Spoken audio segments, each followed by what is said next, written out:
Hai teman-teman, kembali lagi bersama saya Sekolius Bule. Saya dari Universitas Nusa Putra, semester 4, jurusan Teknik Informatika.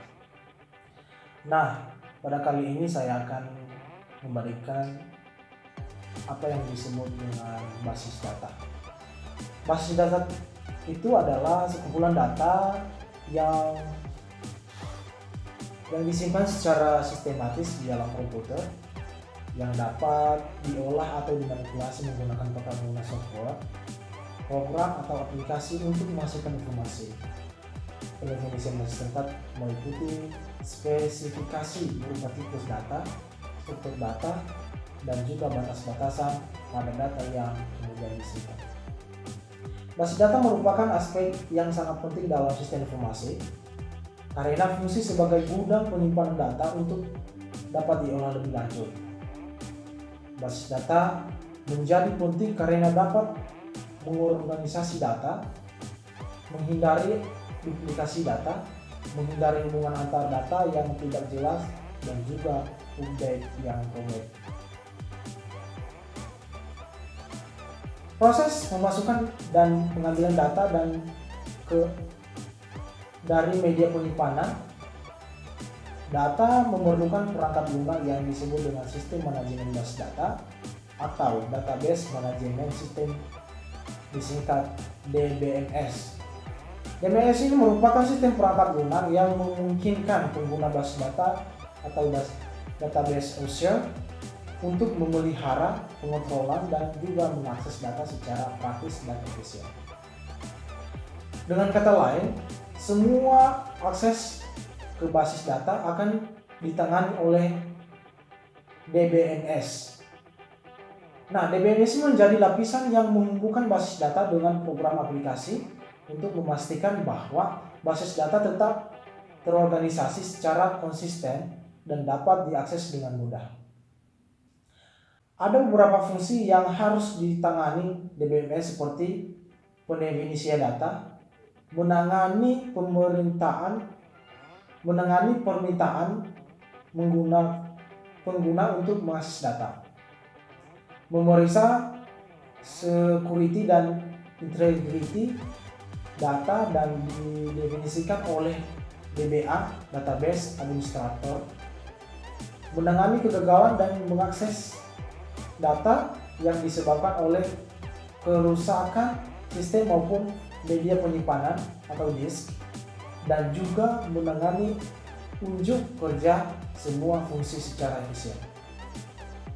Tujuan utama DBMS adalah untuk memberikan tinjauan abstrak data kepada pengguna. Jadi sistem menyembunyikan informasi tentang bagaimana data disimpan, dipelihara, dan juga bisa diakses secara efisien. Pertimbangan efisien di sini adalah rencana struktur data yang kompleks tetapi masih bisa digunakan oleh pengguna awam tanpa mengetahui kompleksitas strukturnya. Nah, basis data juga menjadi beberapa bagian sesuai atau menurut jenisnya. Nah, satu, basis data flat file. Basis data ini ideal untuk data berukuran kecil dan dapat dirubah dengan mudah. Pada dasarnya, basis data flat file tersusun dari sekumpulan string dalam satu atau lebih file yang dapat diurai untuk mendapat informasi yang disimpan. Nah, contoh lain yaitu basis data relasional. Basis data ini merupakan struktur yang lebih logis terkait cara penyimpanannya. Kata relasional berasal dari kenyataan bahwa tabel-tabel yang ada di database relasional dihubungkan satu dengan yang lainnya. Basis data relasional menggunakan sekumpulan tabel dua dimensi yang masing-masing tabel tersusun atas baris atau tuple dan kolom atribut.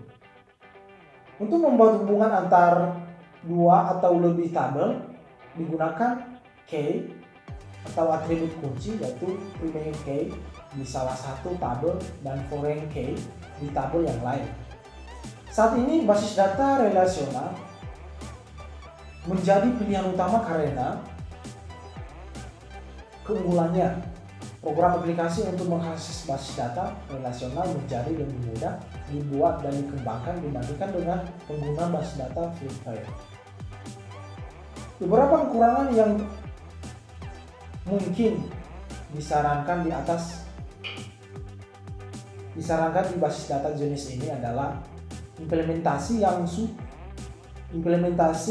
lebih sulit untuk data dalam jumlah besar dengan tingkat kompleksitasnya yang tinggi. Selain itu, proses pencarian informasi juga menjadi lebih lambat karena perlu membuka tabel-tabel terlebih dahulu apabila datanya tersebar di beberapa tabel. Nah, dari beberapa database di atas, ada beberapa contohnya sebagai berikut.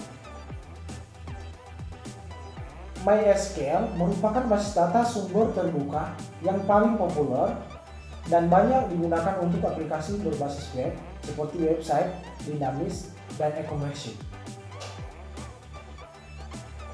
Selanjutnya, basis data Oracle. Basis data Oracle merupakan basis data relasional terkemuka yang dimiliki oleh Oracle Corporation. Oracle telah dianggap sebagai basis data terbaik untuk versi basis data komersial. Oracle sendiri tersedia dalam berbagai konfigurasi dengan cakupan tool yang dapat disesuaikan untuk perusahaan skala kecil, menengah, hingga besar yang membutuhkan solusi yang terbaik dan tepat dari sebuah basis data untuk keperluan bisnisnya. Seterusnya, basis data Microsoft SQL Server. Microsoft SQL Server adalah basis data relasional yang bersifat komersial, tidak seperti Microsoft Office Access yang peruntukannya untuk komputer desktop. Microsoft SQL Server untuk komputer dengan Windows Server yang menyediakan layanan pengolahan basis data, kelas perusahaan, dan juga alat intelijen bisnis terpadu, intelijensi B1 tools. Nah, selanjutnya basis data MariaDB. Mungkin sebagian dari kawan-kawan masih asing atau pernah mendengar nama basis data ini. MariaDB merupakan sistem basis data relasional yang sepenuhnya sumber terbuka. Semua kode sumber basis data MariaDB dirilis di bawah lisensi GPL, LGPL, atau BSD. MariaDB sebenarnya adalah fork dari basis data MySQL. Fork di sini dapat diartikan sebagai proyek terkait yang dapat dianggap sebagai versi lain atau mini dari MySQL standar.